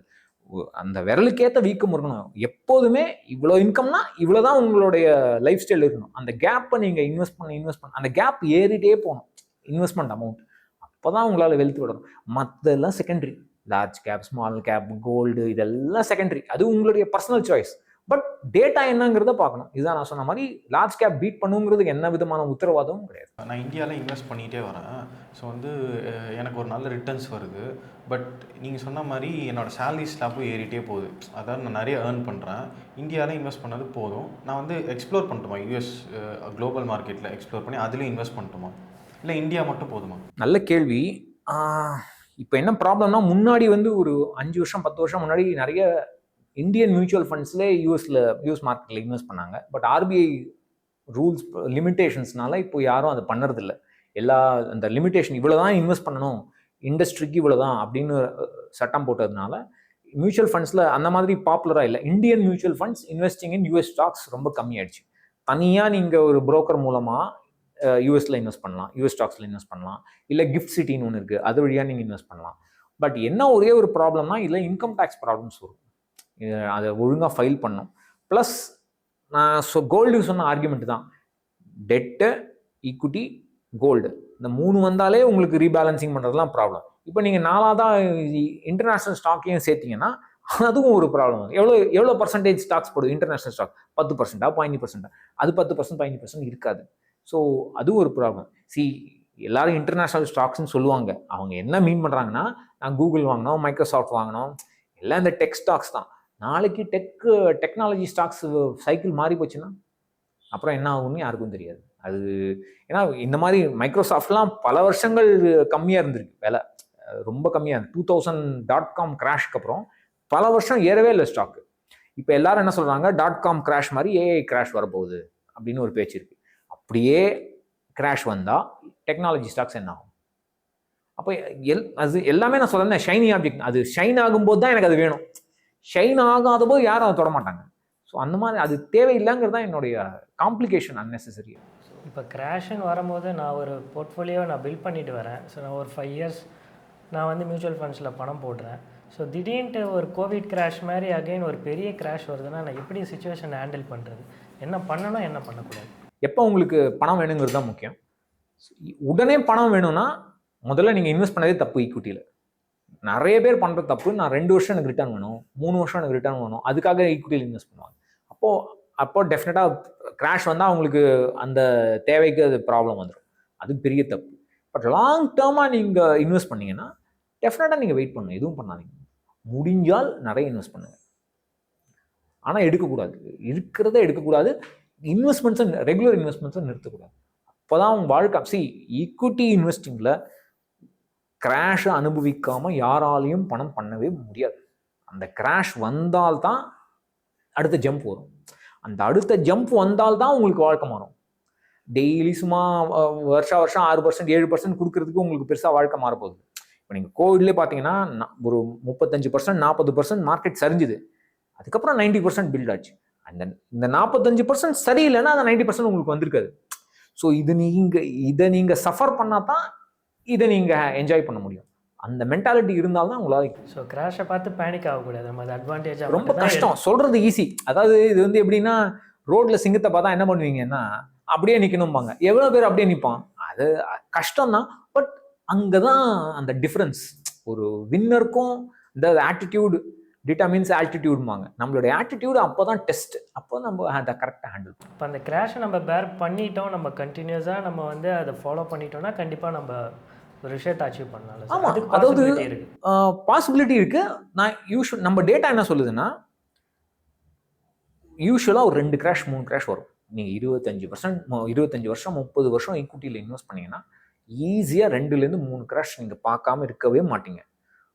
பட் ஹிஸ்ட்ரி என்ன சொல்லுது, ஒரு 100 பேர் 100 தடவை நம்ம இன்வெஸ்ட் பண்ணோன்னா அட்லீஸ்ட் 70 டைம் பணவீக்கத்தோட எனக்கு பெட்டர் ரிட்டர்ன் கிடைக்கும். அது ரொம்ப நல்ல சான்ஸ். இப்போ நான் எப்படின்னா 100 தடவை டாஸ் பண்ணுறேன் காயின்னா 70 தடவை நான் டாஸ் வின் பண்ணிடுவேங்கிறது பெரிய விஷயம். லைஃப்பில் அந்த அளவுக்கு எதுலேயுமே கேரண்டி கிடையாது. எல்லாமே இப்போ நம்ம காலேஜுக்கு போகிறோம்னா பாஸ் ஆகவும் கேரண்டி கிடையாது, பாஸ் ஆனால் நல்ல வேலைக்கு போகிறோம்னு கேரண்டி கிடையாது, லவ் பண்ணுவோன்ற கேரண்டி கிடையாது, கல்யாணமானால் கல்யாணத்தில் ஒழுங்காக இருப்போங்கிற கேரண்டி கிடையாது. அதை விடலாம் கேரண்டி உங்களுக்கு ஈக்விட்டி மார்க்கெட்டில் இருக்குது. பட் நீங்கள் இதை தாங்கணும், அந்த ஃபாலை, அந்த சரிவை தாங்கணும். 2வது ரிட்டர்ன்ஸே வராமல் பல நாட்கள் இருக்கும், அதையும் உங்களால் நீங்கள் தாங்கணும். அதை விட்டுட்டு போயிடக்கூடாது வேற எங்கேயாவது. அந்த 2த்தையும் நீங்கள் தாங்கினீங்கன்னா நல்ல வாய்ப்பு உண்டு. நிறைய பணம். ஈக்விட்டி மார்க்கெட்னால கோடீஸ்வரம் ஆனவங்க எனக்கு தெரிஞ்சே 150 பேர் இருக்காங்க என்னோட சர்க்கிளில். அதாவது நான் என்னுடைய ரீடர் சர்க்கிள், எனக்கு வந்த இமெயில்ஸ்லாம் 150 பேர் ஈஸியாக இருப்பாங்க. ஸோ எவ்வளோ பேர் இருப்பாங்க இந்தியா போல. ஸோ டெஃபினட்டாக உங்கள் வாழ்க்கை மாறும். பட் அந்த ஆட்டிடியூட் வேணும், பேஷன் வேணும் கண்டிப்பாக. அதான் ஒருத்தர் சொன்ன மாதிரி, எப்படி நிறைய பேர் ஸ்டாம்ப் கலெக்ட் பண்ணுவாங்களோ, காயின்ஸ் கலெக்ட் பண்ணுவாங்களோ, அந்த மாதிரி பணம் கலெக்ட் பண்ணுறதுக்குன்னு அது ஒரு ஹாபியாக வச்சுக்கணும். இப்போ நான் இந்த மாதம் 100 ரூபாய் இன்வெஸ்ட் பண்ணியிருக்கேன், அடுத்த மாதம் 110 ரூபாய் இன்வெஸ்ட் பண்ண முடியுமா? அப்படி அது ஒரு ஹாபியாக ஆக்கிட்டீங்கன்னா அது உங்களுக்கு அது ஒரு இன்ட்ரெஸ்ட் வரும். அஃப்கோர்ஸ் அதை போட்டு ரொம்ப நோண்டிட்டே இருக்கக்கூடாது, இங்கே பண்ணலாமா அங்கே பண்ணலாமான்னு. பட் அது ஒரு கலெக்ஷனாக வச்சுக்கலாம். ஒரு டிசிப்ளின் இருக்கணும், ரொம்ப குழப்பிக்க கூட 100%. அந்த டிசிப்ளின் இல்லைன்னா எதுவுமே வின் பண்ண முடியாது. மியூச்சுவல் ஃபண்ட்ஸை பற்றி நிறையா டிஸ்கஸ் பண்ணிட்டோம் சார். இன்றைக்கி வந்து நிறைய தீமேட்டிக் ஃபண்டு, செக்டாரியல் ஃபண்டுன்னு சொல்லிட்டு அந்த விஷயங்கள் வந்து நிறையா பேசிகிட்டு இருக்காங்க. ஸோ பேசிக்கலி அது என்ன சார், அதுக்கு ஒரு அண்டர்ஸ்டாண்டிங் பண்ணுறது காம்ப்ளிகேஷனாக இருக்குது. அதில் வந்து நம்ம இன்வெஸ்ட் பண்ணலாமா, இல்லை நீங்கள் சொல்கிற மாதிரி எப்பவுமே அது ஒரு தேவையில்லாத ஆணி தானா? தேவையில்லாத ஆணி தான், 100% தேவையில்லாத ஆணி தான். இது ஏன் நடக்குதுங்கிறத நம்ம கொஞ்சம் புரிஞ்சுக்கணும். இப்போ செபி என்ன சொல்லிட்டாங்க, இப்போ ஒரு கம்பெனி கிட்ட, ஒரு மியூச்சுவல் ஃபண்ட் கம்பெனிக்கு ஒரு லார்ஜ் கேப் ஃபண்ட் இருக்குது, மிட் கேப் ஃபண்ட் இருக்குது, ஸ்மால் கேப் ஃபண்ட் இருக்குன்னு வச்சுங்களேன். இன்னொரு லார்ஜ் கேப் ஓப்பன் பண்ண முடியாது இப்போ இருக்கிற ரூல் படி. நான் இன்வெஸ்டரை பற்றி சொல்கிறேன். நான் வந்து ஒரு மியூச்சுவல் ஃபண்ட் கம்பெனி நடத்துகிறேன்னா எங்கிட்ட ஒரு லார்ஜ் கேப் கம்பெனி இருக்குது, mid cap stock, mid cap fund இருக்குது, லார்ஜ் கேப் ஃபண்ட் இருக்குது, ஸ்மால் கேப் ஃபண்ட் இருக்குது. நான் இன்னொரு லார்ஜ் கேப் இன்ட்ரடியூஸ் பண்ண முடியாது, இன்னொரு மிட் கேப் இன்ட்ரடியூஸ் பண்ண முடியாது. அவ்வளோதான் இப்போ இருக்கிற ரூல்ஸ் படி. ஆனால் நான் எவ்வளவு வேணால் செக்டரல் ஃபண்ட் இன்ட்ரடியூஸ் பண்ண முடியும். ஸோ மியூச்சுவல் ஃபண்ட் கம்பெனிஸுக்கு லாபம் ஜாஸ்தி ஆகிட்டே போனோம்னா அவங்க புதுசாக ஃபண்டு இன்வெஸ்ட் ஓப்பன் பண்ணி அதை புஷ் பண்ணி ஒரு 500 crores 1000 crores இல்லை அதுக்கு மேலே உடனே வந்ததுன்னா அவங்களுக்கு பெரிய லாபம் கிடைக்கும். ஸோ அவங்க அப்படி தான் அவங்களுடைய கம்பெனியை க்ரோ பண்ணுவாங்க. ஸோ அதனால தான் செக்டரல் ஃபண்ட்ஸ் நிறைய வந்துகிட்டே இருக்கு. இதுக்கு மியூச்சுவல் ஃபண்ட் டிஸ்ட்ரிபியூட்டர்ஸ் புஷ் பண்ணுவாங்க. அவங்க கிளைண்ட்ஸ்ட்டு இது ஒரு புது ப்ராடக்ட், இதை மாதிரி ஒரு ப்ராடக்டே இல்லை புஷ் பண்ணுவாங்க. ஆனால் நீங்கள் டேட்டா பார்த்தீங்கன்னா இது வரைக்கும் இருக்கிற செக்டரல் ஃபண்ட்ஸோட data, most of the sectoral funds இந்த நிஃப்டி 500, நிஃப்டி 100, நிஃப்டி 50 எல்லாம் பீட் பண்ணாது. அப்போ எதுக்கு நான் அவ்வளோ செக்டரல் ஃபண்டில் போடணும்? ரிஸ்க்கும் ஜாஸ்தி, எக்ஸ்பென்ஸ் ரேஷியோவும் ஜாஸ்தி. நான் எதுக்கு போடணும்? 100% தேவையில்லை. கோல்டு கூட பரவாயில்லன்னு சொல்லுவேன். கோல்டை கூட தேவையில்லாத அணி செக்டரல் ஃபண்ட். சத்தியம் அந்த சைடே போயிட வேணான்னு சொல்கிறீங்க. ஆமாம். அதாவது ஒரு அடிஷ்னல், அதாவது இப்போ என்ன எல்லாருக்கிட்டையும் என்ன நினைக்கிறாங்கன்னா, நான் நிறைய ரிஸ்க் எடுத்தால் எனக்கு நிறைய ரிட்டர்ன் வரும். நிறைய ரிஸ்க் எடுத்தால் உங்களுக்கு நிறைய ரிஸ்க் தான் கிடைக்கும். ரிட்டர்ன் கிடைக்கலாம், பட் நீங்கள் நிறைய ரிஸ்க் எடுக்க ரிட்டர்னுக்கான வாய்ப்பு வந்து ஃப்ளக்சுவேட் ஆகிட்டே இருக்கும். நீங்கள் கம்மியாக ரிஸ்க் எடுத்தீங்கன்னா ரிட்டர்ன்ஸ் இவ்வளோ தான் ஃப்ளக்சுவேட் ஆகும். நிறைய ரிஸ்க் எடுத்தீங்கன்னா பயங்கரமாக ரிட்டர்ன்ஸ் ஃப்ளக்சுவேட் ஆகும். ஸோ உங்களுக்கு லாஸ் வரவும் நிறைய வாய்ப்பு உண்டு. ஸோ அது கேரண்டி கிடையாதுங்கிறது. இப்போ நம்ம ஒரு ஃபண்டு சூஸ் பண்ணுறதுக்கு ஒரு ஏஎம்சி முக்கியமா சார்? நம்ம என்ன ஏஎம்சியில் நம்ம ஒரு ஃபண்டை வாங்கணும் அப்படின்றது முக்கியமாக, ப்ளஸ் இந்த கிரெடிட் ஸ்கோரு இதெல்லாமே வந்து கண்டிப்பாக ஒரு ஃபண்டுக்கு முக்கியமாக அதை நம்ம பார்த்து தான் ஒரு ஃபண்டை சூஸ் பண்ணணுமா, இல்லை அது தேவையில்லை நம்பி நம்ம எந்த ஃபண்டு வேணால் நம்ம ஓன் ரிசர்ச் பண்ணி அந்த ஃபண்டை நம்ம இன்வெஸ்ட் பண்ணலாம்? ஏன்னா இந்த ரேட்டிங்ஸ் எல்லாம் ரொம்ப கன்ஃபியூஸாக இருக்குது சார். இல்லை, ஸ்டார் ரேட்டிங்ஸ் இதில் 2 இருக்குது. ஒன்று மியூச்சுவல் ஃபண்ட் ஸ்டார் ரேட்டிங்ஸுங்கிறது வந்து அவங்க வந்து ஒரு ஃபண்டோட பாஸ்ட் ஹிஸ்ட்ரி வச்சு தான் கொடுப்பாங்க. இது வந்து ஃபியூச்சரில் ஃபண்டு நல்லா பண்ணுங்கிறத எந்த விதமான உத்தரவாதமும் கிடையாது. அண்ட் அந்த ஸ்டார் ரேட்டிங்ஸ்லேயே நிறைய லிமிடேஷன்ஸ்லாம் இருக்குது. நீங்கள் எப்போ பார்த்தீங்கன்னா இன்னைக்கு 5 ஸ்டார் ரேட்டிங் இருக்கிற ஃபண்டு ஒரு வருஷம் கழிச்சு இருக்காது. இன்னையோட டாப் பர்ஃபார்மன்ஸ் எல்லாம் 2 வருஷம் 3 வருஷம் கழிச்சு அவங்க வேற டாப் பர்ஃபார்மன்ஸ் இருப்பாங்க. இதனால தான் நான் சொல்கிறேன், இண்டெக்ஸ் ஃபண்டுக்கு போனீங்கன்னா இந்த பிரச்சனையே கிடையாது. எப்போதுமே உங்கள் ஃபண்டு வந்து டாப் பர்ஃபார்மரெல்லாம் இருக்காது. இந்த மாதிரி மேலேயும் கீழே ஃப்ளக்சுவேட் ஆகும். எதுக்கு இந்த பிரச்சனை? பேசாமல் ஒரு இண்டெக்ஸ் ஃபண்டில் போட்டு போகலாம். இது ஒரு ஆஸ்பெக்ட். எந்த ஏஎம்சியில் இன்வெஸ்ட் பண்ணலான்னு பார்த்தீங்கன்னா, ஒரு சாரார் என்ன சொல்லுவாங்க, நான் எஸ்டாப்ளிஷ்டு கம்பெனியில் இன்வெஸ்ட் பண்ணுவேன் அப்படின்னு சொல்லுவாங்க. இன்னொரு சாரார் சொல்லுவாங்க, நான் எல்லா கம்பெனிஸுமே செபி ரெகுலேட்டட் தான், எல்லாத்துக்குமே அதே ரெகுலேஷன் தான், அதே ரூல்ஸ் தான். ஸோ எந்த கம்பெனியில் இன்வெஸ்ட் பண்ணாலும் ஓகேம்மா. இதில் வந்து என்னுடைய கருத்து என்னென்னா, ஒரு யூஸ்வலாக சில எக்ஸப்ஷன்ஸ் இருக்காங்க. யூஸ்வலாக வந்து ஒரு பெரிய கம்பெனி அவங்க வந்து யூஸ்வலாக அந்த சின்ன சின்ன தப்பெல்லாம் பண்ண மாட்டாங்க. அந்த மாதிரியான எஸ்டாப்ளிஷ்டு கம்பெனிகளில் இன்வெஸ்ட் பண்ணுறது சேஃப். எஸ்பெஷலி நான் கொஞ்சம் பயப்படுறேன், எனக்கு ஈக்விட்டி மார்க்கெட்டில் இன்வெஸ்ட் பண்ணுறதுக்கு பயம் அப்படிங்கிற சொல்கிறவங்க எஸ்டாப்ளிஷ்ட் கம்பெனி ஐசிஐசிஐ, HDFC அந்த மாதிரி இங்கேயே இருந்து 20 வருஷமா 25 வருஷமா குப்பை கொட்டின கம்பெனிகிட்ட நம்ம இன்வெஸ்ட் பண்ணோம்னா கொஞ்சம் சேஃபாக இருக்கலாம். ஏன்னா அவங்களோட ஏயும் நிறைய இருக்கும். அந்த அசட்ஸை வந்து அவங்க நிறைய அசட்ஸ் வரணுங்கிறதுக்காக நிறைய தேவையில்லாமல் ஏதாவது ரிஸ்க் எடுத்து மாட்டிக்க மாட்டாங்க. அந்த ஒரு சேஃப்டிக்காக நீங்கள் அப்படி பண்ணணும். இன்னைக்கு ஏஐ வந்து ரொம்ப ட்ரெண்டிங்கில் போயிட்டுருக்குல்ல சார், இன்றைக்கி ஏஐ நிறைய யூசேஜ் பண்ண ஆரம்பிச்சிட்டாங்க. ஸோ ஏஐ டூல்ஸ் நிறைய அவைலபிளாக இருக்குது. ஸோ இன்றைக்கி ஒரு இன்வெஸ்ட்மெண்ட் பண்ணணும்னு நினைக்கிறவங்க கூட ஏஐயை ரொம்ப டிபெண்ட் பண்ணுறாங்க. ஸோ ஏஐயை டிபெண்ட் பண்ணி நம்ம ஏஐயில் ரிசர்ச் பண்ணி ஒரு ஃபண்டை சூஸ் பண்ணலாமா, ஒரு இன்வெஸ்ட்மெண்ட் ஜேர்னியை நம்ம ஸ்டார்ட் பண்ணலாமா? அப்படி இல்லைன்னா நம்ம கண்டிப்பாக ஒரு ஃபண்டு அட்வைசரை வச்சு தான் நம்ம ஒரு இன்வெஸ்ட்மெண்ட்டை உள்ளே போகணுமா? நல்ல கேள்வி. ஏஐ யூஸ் பண்ணலாமா பர்சனல் ஃபைனான்ஸ்க்கு அப்படிங்கிறத பொதுவாக எப்போயுமே. ஏஐ இல்லாத போது நம்ம என்ன பண்ணோம், அதை முதல்ல யோசிச்சு பார்க்கணும். கூகுளில் போய் சர்ச் பண்ணுவோம், அதுவே பாதி அது டிஸ்கிரிப்ஷன் எடுத்து கொடுத்துரும். அந்த 10 லிங்க்லேயே யாரும் அந்த 10 லிங்க்கெல்லாம் தொடர்ச்சியாக ஒன்று லிங்க் சர்ச் பண்ண கிளிக் பண்ணி ஃபுல் பேஜெலாம் படித்ததெல்லாம் கிடையாது. அதுவே கூகுளோட டிஸ்கிரிப்ஷன், அது பாதி டிஸ்கிரிப்ஷன் இருக்கும்.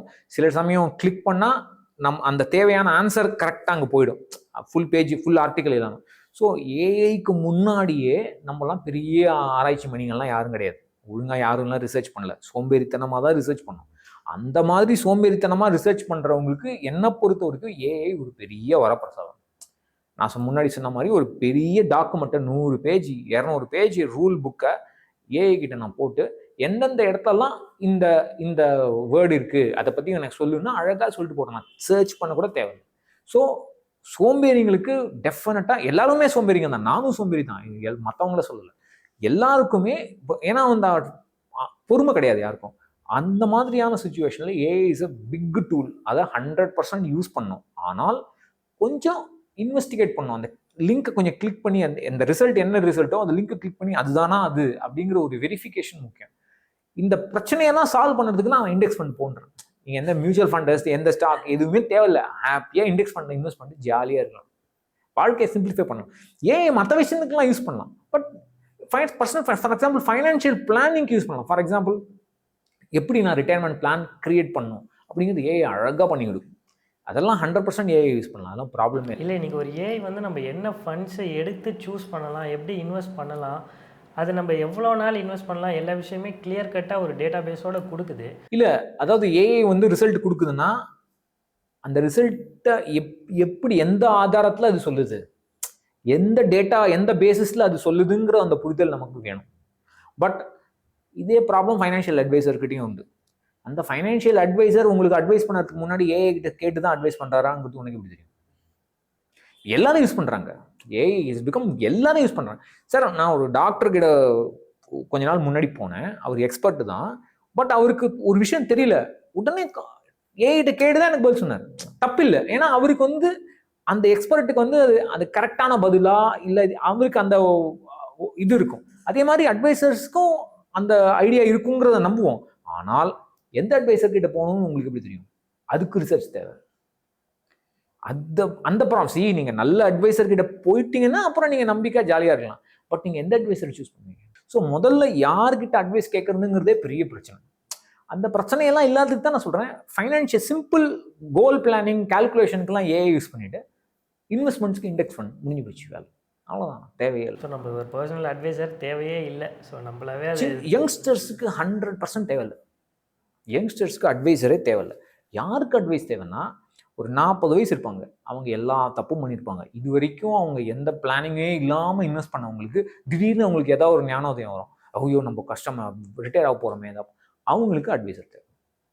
அப்போ அவங்க செபி ரெஜிஸ்டர்ட் இன்வெஸ்ட்மெண்ட் அட்வைசர்ஸ்னு இருக்காங்க, அவங்கள்ட்ட போய் அவங்க நம்ம இன்வெஸ்ட்மெண்ட்டுக்கு ஏதாவது கேரண்டி கொடுப்பாங்களா சார்? நான் யாராலையும் ஓன் ரிசர்ச் பண்ணாலுமே எனக்கு அதுதான் ரிசல்ட்டு. ஸோ அவங்க சொல்கிறத கேட்டு நான் ஃபாலோ பண்ணாலும் அதுதான் ரிசல்ட். இல்லை, ஒன்லி திங் உங்களுக்கு அந்த டைம், நீங்கள் யங்ஸ்டர், நீங்கள் தப்பு பண்ணி கற்றுக்கிறதுக்கு உங்களுக்கு டைம் இருக்குது.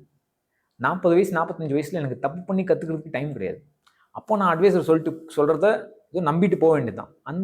அதுதான் ப்ராப்ளம். அதனால தான் எல்லாருக்கிட்டையும் என்ன சொல்லுவேன், சீக்கிரமாகவே இன்வெஸ்ட் பண்ண ஆரம்பிச்சிங்கன்னா இந்த பிரச்சனைகளெல்லாம் அவாய்ட் பண்ணலாம், இந்த கன்ஃபியூஷனெல்லாம் அவாய்ட் பண்ணலாம். ஓகே சார், இப்போ நம்ம பாட்காஸ்ட்டோட ஃபைனல் கொஷனுக்கு வந்துட்டோம் சார். ஸோ உங்கள் ஃப்ரீ ஃபின்கால் ஜேர்னி ரொம்ப வருஷம், ஆல்மோஸ்ட் டெக்கேட் தாண்டி ஒரு 13+ இயர்ஸ் இருக்குமா சார்? 13+ இயர்ஸ் இருக்கும்.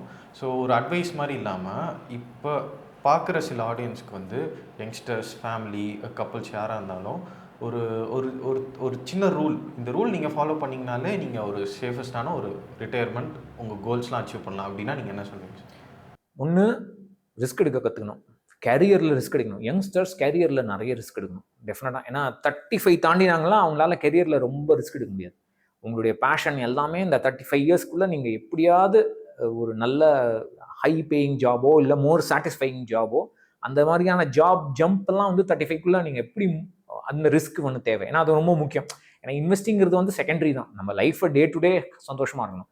செகண்ட் வந்து சார் சொன்ன மாதிரி மிஷின் மாதிரி இன்வெஸ்ட் பண்ணணும். டிசிப்ளின்டாக இன்வெஸ்ட் பண்ணணும். அந்த டிசிப்ளின் இருந்தால் போதும். ஓகே, உங்களால் 500 ரூபாய் தான் இன்வெஸ்ட் பண்ண முடியும்னா 500 ரூபாய் தான் இன்வெஸ்ட் பண்ணணும். பட் அந்த 500 ரூபாயை நான் போடுறேன்னா 2 மாதம் என்னால் போட முடியலன்னா கணக்கு வச்சுட்டு 3வது மாதம் தான் அதை அட்ஜஸ்ட் பண்ணணும். எப்படியாவது ஒரு 100 ரூபா போட்டு அதை சரி கட்டணும். அந்த ட்ராக்கிங் நீங்கள் பண்ணீங்கன்னா மார்க்கெட்டை ட்ராக் பண்ணி யூஸே இல்லை, நம்ம கையில் இல்லை. நீங்கள் அந்த ஆப்பை பார்த்தான்னா பார்க்காட்டானா நீ ஏறுனா நம்ம என்ன பண்ண, பெய்கிற மழை பெய்ய தான் போகுது, அடிக்கிற மழை அடிக்க தான் போகுது, அது யூஸே இல்லை. பட் நான் எவ்வளோ இன்வெஸ்ட் பண்ணுறேன் இது என் கையில் மட்டும்தான் இருக்குது. இதை நீங்கள் சிஸ்டமேட்டிக்காக நீங்கள் ட்ராக் பண்ணிங்கனாலே ஓவர் 15-20 இயர்ஸ் ரெகுலராக பண்ணிங்கன்னா உங்கள் வாழ்க்கை 100% மாறதுக்கான வாய்ப்பு. Okay sir. ஆக்சுவலாக வந்து நம்ம இந்த பாட்காஸ்ட்டில் நிறைய விஷயம் பேசணும். பார்க்குற ஆடியன்ஸ்க்கு வந்து ஒரு ஐ ஓப்பனிங்காக இருக்கணும்னு நினைக்கிறேன். மேபி அவங்களுக்கு இந்த டவுட் எனக்குள்ளே இருந்தது, நான் அது எப்படி வந்து யார்கிட்ட கேட்கலான்னு இருக்கும்போது இந்த வீடியோ வந்து அவங்களுக்கு யூஸ்ஃபுல்லாக இருக்கும்னு நினைக்கிறேன். அதுதான் எங்களோட வீடியோட பர்பஸாகவே இருந்தது. ஸோ வந்து இது வந்து எங்களுக்கு ஒரு ட்ரீம் ஆப்பர்ச்சுனிட்டி மாதிரி சார். அதுக்கு வந்து நான் கேட்ட உடனே நீங்கள் அக்செப்ட் பண்ணிட்டீங்க சார். நான் ஒன்றும் இல்லை, ஒரு மெயில் தான் சார், அது ஒரு மெயிலுக்கே வாங்க ஜாலியாக பண்ணலாம் அப்படின்ற மாதிரி சொல்லிட்டீங்க சார். ரொம்ப thank you so much sir. Thank you, my pleasure. Thank you sir. நிறைய லாட் ஆஃப் இன்ஃபர்மேஷன் கொடுத்துருக்கீங்க. கண்டிப்பாக அப்போ ஒரு நார்மல் ஒரு ஜேர்னி ஸ்டார்ட் பண்ணோன்னு நினைக்கிறவனுக்கு வந்து கண்டிப்பாக நல்ல ஒரு கிளியர் கிளாரிஃபிகேஷன் கிடச்சிருக்கும் அப்படின்னு நம்புகிறோம். தேங்க்யூ.